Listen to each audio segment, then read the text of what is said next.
Bonjour, mon nom est Marie-Josée Morneau, physiothérapeute. La rentrée scolaire amène son lot d'obligations, de préoccupations et de stress. Mais avec les sacs d'école et les sacs à dos parfois très lourds que nos enfants ont à porter, c'est une bonne période pour s'intéresser à une condition importante qui peut nuire à la pleine croissance de nos jeunes, soit la scoliose. La scoliose est une déviation en 3 dimensions de la colonne vertébrale et qui, selon son ampleur, peut amener des limitations, des douleurs au cou, au dos et aux omoplates. Voici une colonne vertébrale vue de dos. On la connaît pour avoir des courbes qui sont normales et nécessaires. Mais lorsqu'on va détecter une scoliose, c'est qu'il va y avoir une déviation des vertèbres sur les côtés, qui va entraîner aussi une rotation entre les vertèbres, à peu près comme ceci. On estime entre 2 à 3 % les cas de scoliose qui seront détectés chez les enfants. Bien qu'il y ait plusieurs causes à la scoliose, la plupart du temps, pour 75 % des cas, la cause reste inconnue, et surtout pour les plus petites scolioses. On sait par contre qu'il y a une certaine dimension héréditaire.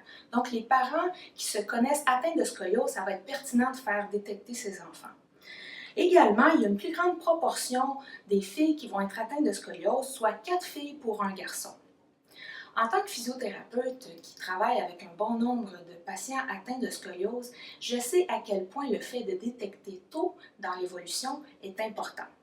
En effet, si on arrive à le détecter dans l'évolution assez tôt, on a plus de chances de favoriser une pleine croissance et harmonieuse de la colonne en agissant surtout sur les facteurs néfastes, tant au niveau, au niveau physique, pour la posture, pour les limitations que ça va apporter, que sur le niveau psychologique pour l'impact possible sur l'estime de soi et la confiance en soi.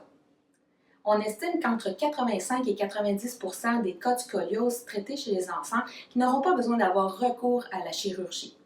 Le traitement est d'autant plus important que la scoliose entraîne un certain cercle vicieux.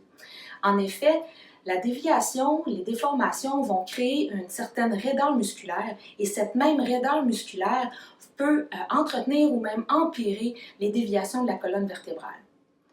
Voilà pourquoi je veux vous proposer aujourd'hui un test simple et rapide de dépistage de la scoliose chez vos enfants.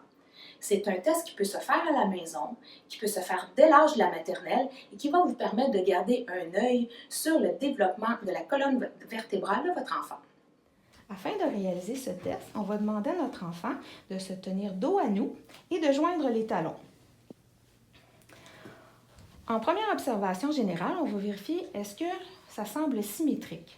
Donc, est-ce qu'on se retrouve avec des lobes d'oreilles qui sont à la même hauteur, les épaules, les omoplates, le bassin? Est-ce qu'on semble ne pas observer de torsion? Dans la deuxième partie, on va demander à notre enfant de se pencher vers l'avant pour tenter de rejoindre les mains au sol en commençant par le cou. Donc, on penche la tête, on y va doucement, on y va dans la région et on va s'assurer que les tissus mous, les côtes, se retrouvent à la même hauteur. Donc, il n'y a pas d'asymétrie de hauteur jusqu'au bas du dos. Alors, c'est un test à ce moment-là qui est négatif. Alors, dans un cas qui va présenter une scoliose, en premier lieu, on va regarder si ça semble symétrique. Donc, est-ce que les lobes d'oreilles semblent à la même hauteur? Les épaules, ici, on peut voir que l'épaule gauche est un peu plus haute. Donc, on se retrouve avec des omoplates à droite qui vont être plus basses. Et bon, pour le bassin, dans son cas, ça semble assez bien, assez symétrique. On va regarder aussi la ligne osseuse, donc les vertèbres. Dans son cas, ici, on peut voir qu'il y a une certaine petite déviation vers la droite. Donc maintenant, je vais te demander de te pencher vers l'avant. Donc en commençant par la tête, donc on penche la tête ici.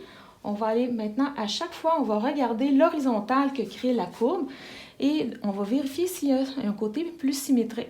En fait, s'il y a une symétrie entre les deux côtés. Donc cette portion-là ici nous semble un peu plus haute. On va descendre doucement.